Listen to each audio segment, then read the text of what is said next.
आज के एपिसोड पर डिस्कशन करने से पहले I would like to request you to subscribe our YouTube channel and follow us on Facebook and Twitter as well. इसके अलावा अगर आप हमें सपोर्ट करना चाहते हैं तो that you can do through a Patreon also. Facebook, Twitter और पेट्रियन की जो लिंक्स हैं वो इस वीडियो की डिस्क्रिप्शन में आपको मिल जाएंगी। इसके अलावा इस चैनल के अबाउट सेक्शन में भी आपको इन तीनों वेबसाइट्स की लिंक्स मिल जाएंगी। इंडिया की शदीद मुखालफत के बावजूद चाइनीज स्पाई शिप युआन वांग 5 इस वक्त श्रीलंका पहुंचा हुआ है। पहले चाइनीज 5 दिन के लिए श्रीलंका आए थे इस जहाज में, लेकिन इंडियन ऑब्जेक्शन और इंडिया के प्रोटेस्ट के बाद उन्होंने अपनी स्टे 1 दिन मजीद बढ़ा दी और अब वो 6 दिन वहां मौजूद रहेंगे। ये एक सिंबल होता है, साइन होता है। चाइनीज ये दिखा रहे हैं इंडियंस को कि कहने का तो ये इंडियन ओशियन है लेकिन यहाँ पर चलती हमारी है, 6 दिन रहेंगे। इंडिया जानता है कि अब उनकी तमाम सैटेलाइट्स, उनके मिलिट्री बेसिस की डेटा चाइना हासिल कर चुका है। वो सारे बेसिस जो कि चीन के बॉर्डर के पास थे उनका तो डेटा पहले इनके पास था, लेकिन ये जो बेसिस है नीचे की तरफ, समुद्र की तरफ, उसका डेटा भी चाइनीज जो है वो हासिल कर चुके हैं। Now Chinese know exactly what are the actual capabilities of Indian army. Sri Lanka पे चाइना को रोकने के लिए, उसके जहाज को रोकने के लिए धौंस धमकियां जमा के इल्यूजन ये क्रिएट किया गया गोदी मीडिया के अंदर इंडिया में कि हम तो कोई पता नहीं चीन के लेवल की सुपर पावर बन चुके हैं। देखें, unfortunately many Indian ultra nationalist used to live in a bubble, in their own bubble. वो एक बबल सा क्रिएट किया, उस बबल से बाहर निकलने की वो अटेम्प्ट ही नहीं कर रहे, वो निकलना नहीं चाहते।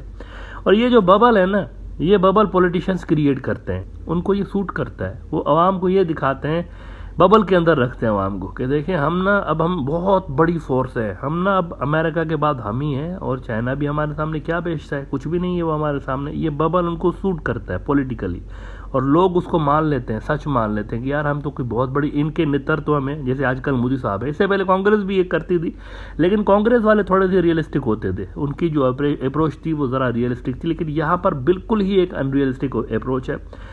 तो ये इनको सूट इसलिए करता है कि यार हम मोदी साहब के नेतृत्व में बहुत बड़ी फोर्स बन गए, तो ये बबल सूट करता है। तो एक बबल क्रिएट किया गया इन्होंने और आवाम को उस बबल के अंदर रखते हैं, सवाए थोड़े जो लोग हैं जो हकीकत पसंद लोग हैं, उनके अलावा बाकी सब बबल के अंदर हैं।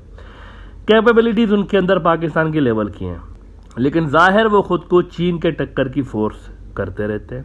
अब देखें ना, दू बदू लड़ाई में आपके सामने एग्जाम्पल्स हैं, लेकिन बड़ी बातें नहीं बोलनी चाहिए, जो चीज़ें सामने होती है उसको देखें। सिर्फ दू बदू टक्कर हुई पाकिस्तान की और इनकी 2019 में, क्या हो गया, 2 जहाज पाकिस्तान ने इनके गिरा दिए, पायलट्स पकड़ लिए।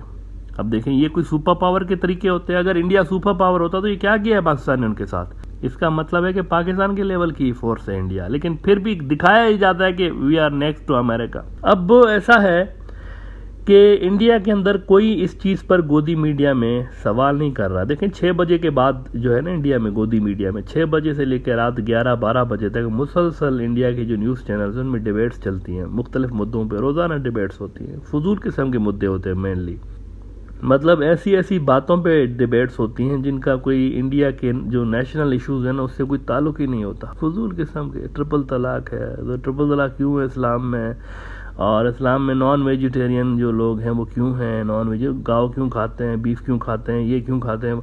इस किस्म के फजूल किस्म के नॉन इश्यूज आपको मिलेंगे, लेकिन असल इश्यूज पे बात पता नहीं इंडिया के अंदर क्यों नहीं किया जा रहा और कोई इनको कहता भी नहीं है। रियल क्वेश्चन ये है, कोई इस पर बात नहीं कर रहा गोदी मीडिया में कि ये चाइनीज कर क्या रहे हैं यहाँ पे, इनको इस वक्त क्या जरूरत पड़ गई है इंडियन बेसेस और इंडियन सैटेलाइट्स की, डेटा क्यों कलेक्ट कर रहे हैं भाई, ऐसा क्या होने वाला है रीजन के अंदर, ये साइंस है ना।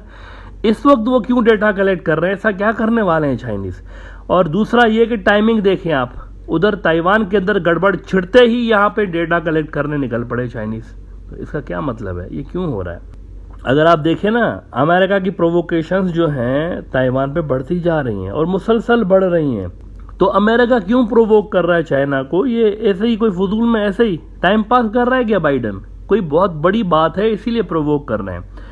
बेसिकली ताइवान के पीछे पूरा अमेरिका, पूरा वेस्ट खड़ा है और वो चाह रहे हैं कि चाइना यहाँ पे जंग करे, इसके पीछे बहुत बड़ा ऑब्जेक्टिव है। अमेरिका यहाँ पे कूदेगा नहीं ताइवान को बचाने के लिए, लेकिन वो फिर भी चाहते हैं कि जंग हो यहाँ पे। क्यों नहीं अमेरिका कूदेगा ताइवान को बचाने के लिए, इस पे मैं अगले एपिसोड में आज ज़रूर बात करूंगा कि ऐसी क्या वजह है कि अमेरिका कभी भी ताइवान को बचाने के लिए आगे नहीं आएगा। वो अपनी ग्लोबल जो डोमिनेंस है ना समंदरों के ऊपर, वो लूज़ कर सकते हैं अमेरिकन इस छोटे से ताइवान की वजह से। कैसे हो सकता है, इस पर मैं अगले एपिसोड में बात करूंगा। इस एपिसोड में मेरा सवाल ये है, जिस पे मैं बात कर रहा हूँ, कि अमेरिकन क्यों चाहते हैं कि ताइवान के ऊपर यहाँ पर मिलिट्री एक्शन हो जाए और चाइना जो है वो मिलिट्री एक्शन करके इसको एनेक्स कर ले। ऐसा क्यों चाहते हैं? वो चाहते हैं कि जिस तरह से रशिया के खिलाफ उन्होंने वेस्ट को इकट्ठा किया हुआ है, वैसे ही चाइना के खिलाफ भी वो वेस्ट को इकट्ठा करें, खुद भी इनके खिलाफ हो जाएं और वेस्ट भी इनके खिलाफ हो जाए। और वेस्टर्न जो मुल्क हैं, चाइना के बहुत बड़े ट्रेडिंग पार्टनर्स भी हैं और वहाँ उनके साथ बड़े उनके रिलेशंस जो हैं वो इम्पोर्टेंट लेवल के हैं। तो इसी हवाले से आप देखें कि वो मुसलसल प्रोवोक कर रहे हैं। पहले उनकी हाउस स्पीकर नैन्सी पेलोसी साहिबा आई ताइवान, तो क्या हुआ, चीन ने मिलिट्री ड्रिल्स शुरू की। लेकिन फिर जैसे ही चीन ने मिलिट्री ड्रिल्स शुरू की तो वहां से क्या हुआ, मजीद अमेरिकन जो लॉ मेकर्स हैं वो ताइवान आ गए, उनके मंत्री आ गए, और इसके जवाब में फिर चाइना ने मजीद नई ड्रिल्स शुरू कर दी वहां पे। और ऐसे में अब ये न्यूज़ आ रही है सामने कि अक्टूबर या नवंबर में अमेरिकन जो इत्तेहादी हैं, ख़ासतौर पर यूके वाले, वो आएंगे, उनके जो लॉ मेकर्स हैं वो आ रहे हैं ताइवान। तो आप देख रहे हैं मुसलसल प्रोवोकेशन हो रही हैं। इसके साथ ही ये भी हुआ है कि ताइवान के साथ अमेरिका ने पेट्रियट मिसाइल्स का नया कॉन्ट्रैक्ट जो है वो रिन्यू कर दिया है। ये सब क्या है? ये सब अगर आप देखें ना, सीधा सीधा नज़र आ रहा है कि ताइवान पे चाइना को प्रोवोक किया जा रहा है। और ये जो प्रोवोकेशन है अमेरिका की, ये बढ़ती जाएगी आने वाले दिनों में, क्योंकि थमती हुई नज़र नहीं आ रही। दिन ब दिन इसमें तेज़ी आती जा रही है। इवेंट्स जो हैं वो तेज़ी के साथ अब होना शुरू हो गए हैं। इन सब हालात के अंदर अगर आप देखें तो इंडिया का डेटा इकट्ठा हो रहा है, डेटा कलेक्ट किया जा रहा है। चीन जो है उनके मिसाइल बेसिस, उनके मिलिट्री बेसिस, उनके सैटेलाइट्स को मॉनिटर कर रहा है। क्यों? दिस इज $1 मिलियन क्वेश्चन कि इस वक्त क्यों कर रहे हैं। मसला ताइवान पे अगर अमेरिका कर रहा है तो चीनी ऐसे में इंडिया का डेटा क्यों ले रहे हैं इस तरह?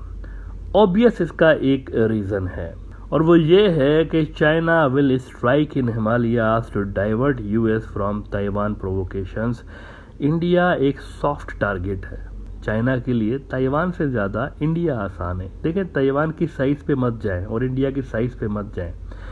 जो रीजन्स है ना इन दोनों फ्रंट्स के, ये जो सराउंड करके बैठे हैं रीजन्स, वो रीजन्स बड़े इंपॉर्टेंट हैं। इंडिया आसान है ताइवान के मुकाबले में चीन के लिए। ताइवान में अगर चाइनीज मिलिट्री एक्शन करते हैं तो एक खतरा ये है कि वहाँ पर यूएस और चाइना की 1-on-1 कन्फ्रंटेशन भी हो सकती है, लेकिन लद्दाख में नहीं हो सकता ऐसा।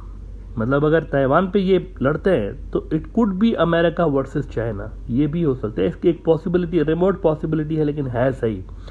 प्लस सारे के सारे वेस्ट का प्रेशर इनके ऊपर आ जाएगा, चाइनीज के ऊपर। लेकिन लद्दाख में आप देखें 1000 स्क्वायर किलोमीटर ले गए, किसी ने चूं तक नहीं की दुनिया के अंदर, ना अमेरिकन ने ना वेस्ट ने, कुछ भी नहीं हुआ। इसका मतलब क्या है? इसका मतलब है कि India is a soft target. Taiwan soft target नहीं है। वो चाइनीज कर लेंगे उसके ऊपर कब्जा, आराम से कर सकते हैं, लेकिन उसके बाद जो कॉन्सिक्वेंसेज हैं वो इनके लिए दूसरे हवालों से, ट्रेड के हवाले से, डिप्लोमेटिकली भी बहुत ज़्यादा खतरनाक भी हो सकते हैं। अब ऐसे में देखें क्या हो रहा है इस वक्त और क्या हो सकता है। इस पे मैं आपको ज़रा थोड़ा सा वेस्टर्न एक्सपर्ट्स की भी ओपिनियन दिखाता चलूँ कि वो क्या समझ रहे हैं। ये जो गोरे हैं ना, वो वहाँ के जो एनालिस्ट हैं, एक्सपर्ट्स हैं, वो किस तरह से सारी चीज़ को देख रहे हैं। 3-4 रोज़ पहले फॉरेन पॉलिसी दुनिया का बहुत बड़ा न्यूज़ आउटलेट है, इन्होंने 3-4 रोज़ पहले लिखा है कि India prepares for a rocky future in the Himalayas. अब रॉकी का क्या मतलब है ये मुझे समझाने की ज़रूरत नहीं है, आप कुछ समझ सकते हैं। Rocky future in the Himalayas, इसमें वो मजीद कह रहे हैं कि India's beef with China sizzles at over 10,000 feet and the Pentagon wants to help India in the mountain top brawl. National interest, again एक बहुत बड़ा इदारा है। इन्होंने तो बल्कि यूं समझे कि तीर जाके निशाने पे मारा है, बिल्कुल निशाने पे, क्लियर बात, इधर उधर की घुमा फिरा के बात की नहीं, बिल्कुल उन्होंने जो है ना टू द पॉइंट बात करते हुए इन्होंने लिखा है कि not just Taiwan, India could be China's next target. अब ये देखें, नेशनल इंटरेस्ट कह रहे हैं, कुछ छोटे मोटे किस्म के इदारे नहीं है, बहुत बड़े इदारे हैं। धोखा मत खाएं मिलिट्री ड्रिल्स जो कि ताइवान के आसपास चाइना कर रहे हैं, धोखा मत खाएं। ताइवान से कहीं ज़्यादा खतरा इस वक्त इंडिया को है, और इंडिया अनप्रिपेयर्ड है, और उन्होंने लड़ना भी अकेले ही है। आप ज़रा नेशनल इंटरेस्ट के ये अल्फाज देख लें कि India alone must manage to stand its ground against Chinese aggression. India should be increasingly wary of China under these circumstances. Beijing is likely to manifest its retaliation by further cudgeling the neighbor that it considers a soft target, rather than provoke a clash with the West by invading Taiwan. Taiwan के पीछे waste है भाई, इनके पीछे कोई नहीं है, Indians के पीछे तो इंडियन सॉफ्ट टारगेट है। आप देखें कि चीन की जो मेन मार्केट है कहाँ है, अमेरिका और ये वेस्ट वालों के पास ही है। बहुत बड़ी अरबों की तादाद में इनकी, इंडिया का ट्रेड तो कुछ नहीं है उसके सामने। इंडिया के साथ तो उनका बहुत थोड़ा ट्रेड है। अगर आप टोटल ट्रेड देखें ना चाइना का, बहुत थोड़ा था, एक चिल्लड़ के साथ का ट्रेड इनके साथ करते हैं। वॉल्यूम बहुत बड़ा है, लेकिन अगर टोटल ट्रेड उनका देखते हैं तो उसके हिसाब में, उस हवाले से वेस्ट और अमेरिका के सामने इंडिया का ट्रेड कुछ भी नहीं है चाइना के साथ। बड़ी मार्केट उनकी वहाँ पर, ये मार्केट जो है डिस्टेबलाइज हो सकती है। तो इंडिया कम रिस्की ऑप्शन है चाइना के लिए। वेस्टर्न एक्सपर्ट्स ऐसा मानते हैं कि इंडिया जो है ना वो ताइवान से ज़्यादा उनको परेशान होना चाहिए। अगर अमेरिकन यूं मुसलसल चीन को प्रोवोक करते रहें तो फिर इसका फॉल आउट जो है इंडियन बॉर्डर्स पे होगा। अच्छा, ताइवान के फैक्टर को अगर आप हटा भी देते हैं ना, तो एक और बहुत बड़ा फैक्टर ये है कि इंडिया एशिया के अंदर अमेरिका का सबसे बड़ा पार्टनर है। अमेरिका को एशिया में कमज़ोर करने के लिए चीन के लिए लाजमी होगा उनके लिए कि वो इनके सबसे बड़े पार्टनर को सबसे पहले कमज़ोर करें, इंडिया को, और इनको एंगेज करें। इंडिया के डाउन होते ही अमेरिकन इंडो पैसिफिक स्ट्रेटजी जो है उसके गुब्बारे से हवा निकल जानी है।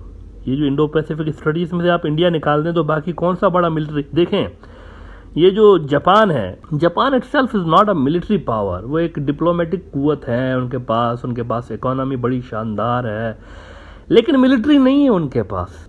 मिलिटरली वो अमेरिका के ऊपर डिपेंडेंट है। एक ले दे के ऑस्ट्रेलिया बचा हुआ है, लेकिन ऑस्ट्रेलिया को अगर आप उसका मैप देखें तो वो आखिरी कोने पे आपको जाके मिलता है। इंडिया सेंटर में, अगर आप देखें एशिया में बिल्कुल उनका बॉर्डर भी चाइना के साथ लगता है, तो ये इंडिया का प्लस पॉइंट है। लिहाजा चाइना के लिए ज़रूरी होगा इंडो पैसिफिक स्ट्रेटजी को धबड़दूस करने के लिए कि वो इंडिया को धबड़दूस करें। कम से कम इससे ये होगा, अगर वो इंडो पैसिफिक स्ट्रेटजी बिल्कुल ख़त्म भी नहीं होती ना, तो कम से कम ये होगा कि आसियान का जो रीजन है और साउथ एशिया का रीजन है, इसके लिए तो अमेरिका की जो उम्मीदें हैं वो इंडिया के डाउन होते ही दम तोड़ जाएंगे। इसके बाद अमेरिका के पास कोई पत्ते नहीं बचेंगे यहाँ पर इन रीजन्स के अंदर। इसीलिए इंडिया को देखें, ताइवान नहीं, इंडिया ज़्यादा रिस्क पे है इस वक्त। चाइना ये जो डेटा कलेक्ट कर रहा है ना, ये ऐसे ही नहीं कर रहा है, इसके पीछे बहुत बड़ा रीज़न है असल में, इस पे नज़र रखें।